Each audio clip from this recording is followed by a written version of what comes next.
This is Steve Robbins. Welcome to the Get It Done Guys, quick and dirty tips to work less and do more. Computers were going to save the world. They promised a paperless office. It would be the future. No more paper ever.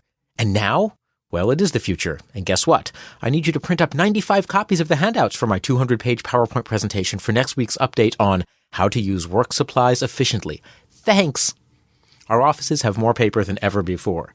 And when I work with clients on turbocharging their careers, they send over copies of their 360-degree evaluations, their performance appraisals, resumes, cover letters, and so on, all by paper. After 14 years, my client filing cabinet is almost about to burst. How do I deal? I deal the same way I deal with everything in the 21st century, the cloud. Documents created on computer can easily go into the cloud. But what about my filing cabinet? That I scan. And in fact, you can check out my previous episode on what to scan and what to keep as paper. Physical scanning is easy, and there are many ways to scan stuff. I have a flatbed multifunction printer fax scanner. That's my usual go-to. It will scan a whole stack of paper at once. But the Mac's built-in scanning software is buried in the preview program, and the interface is pretty much horrible beyond words, so I won't bother to describe it in words. Suffice to say that it's crufty, which is a nice way of saying something that the Quick and Dirty Tips Network won't let me say in a podcast. Up until now, my solution has been to use Adobe Acrobat's Scan to PDF function. It handles scanning large two-sided documents where you have to stop in the middle and reload the scanner.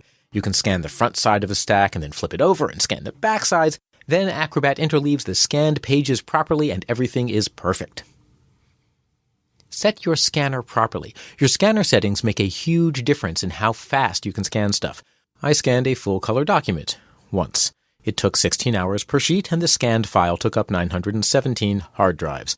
Not feasible for an entire filing cabinet. My client files are mostly black and white, just like most business writing. The best scan settings seem to be 200 dots per inch, black and white text or line drawings. You get pretty good scanning speed and modest-size readable PDF files. For fine detail or photographs, you can use 300 or 600 dpi, or you can try grayscale instead of black and white. You'll get larger files, but you will get more detail in the gray tones and the things that aren't just plain black and white. Personally, I never bother to scan fine detail or photographs unless it's super important. Once the PDF file is scanned, I upload it to the cloud. The cloud, it's like that safe, warm puppy bed where my files are safe and sound. If I want the NSA to read my documents immediately, I upload to Google Drive. If I want to give them a little bit more time, I use a slightly less universal service like Dropbox or Box.com. Financial documents go straight to my bookkeeper, who probably prints them out and then puts them in his filing cabinet. Recently, Simplescan sent me their Simplescan DP personal scanner to review. I was skeptical, but it solves several real problems in creating a paperless office, and I liked it so much that I asked them to raffle one off to my listeners. You'll get the details for how to enter the raffle at the end of this episode. The Simplescan is an extremely compact scanner, and it comes with several different stands so that you can use it in almost every orientation so it fits somewhere in your office really compactly. And best of all, it scans both sides of a document at once, so I no longer need to worry about feeding sheets in twice. But Simplescan has done what no one else has done. They've thought about why you scan paper and what the overall workflow is. So with Simplescan, you create these things called connectors that connect to web services like Box.com, Dropbox, or Google Drive. And when you scan a document, your scan gets uploaded right into the given service in the folder you specify via the connector you set up. But wait, how is this different from just a plain upload? A connector can do more than just upload. A connector can do things like optical character recognition on a document. You scan in your marketing report, and what ends up in Dropbox isn't the image of the report, but an actual editable version of the report itself. Some of their current connectors do OCR, that's optical character recognition and uploading, but they also have connectors that will do things like send your scanned document as a fax, or submit it to expense reporting services, or process it as an invoice with invoice processing services, and it goes straight into your electronic files.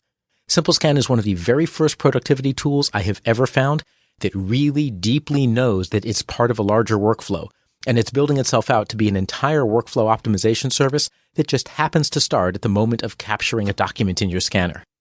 Even though I haven't discussed cell phone cameras in this episode, Simplescan has a mobile app that lets you submit smartphone photos to the same connectors that you use for your scans. You snap a picture of your expenses, send them to your expense reporting connector, and you've just gotten paper out of your life the moment it entered.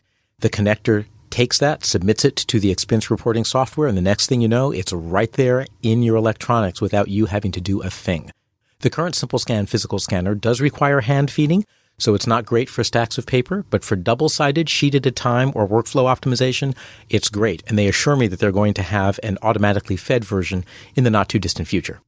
What no one solves yet is security. The moment you upload something to the cloud, backroom NSA employees take a look at it and start making fun of you.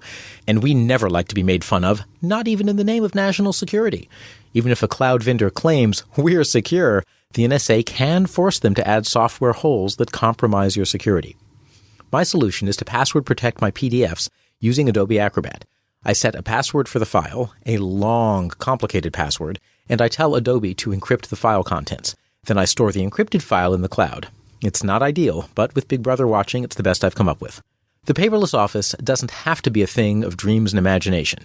It can be real here and now, and it's a rather simple matter of scanning. Scan your paper files. Use scanner settings that make the scanning quick and the end files readable and storable.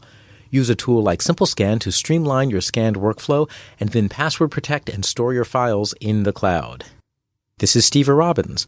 To enter and win a Simplescan double-sided scanner before December 15th, 2013, just visit getitdoneguy.com/simplescan, all one word. That's getitdoneguy.com/simplescan. I have no affiliation with Simplescan except that I love the product.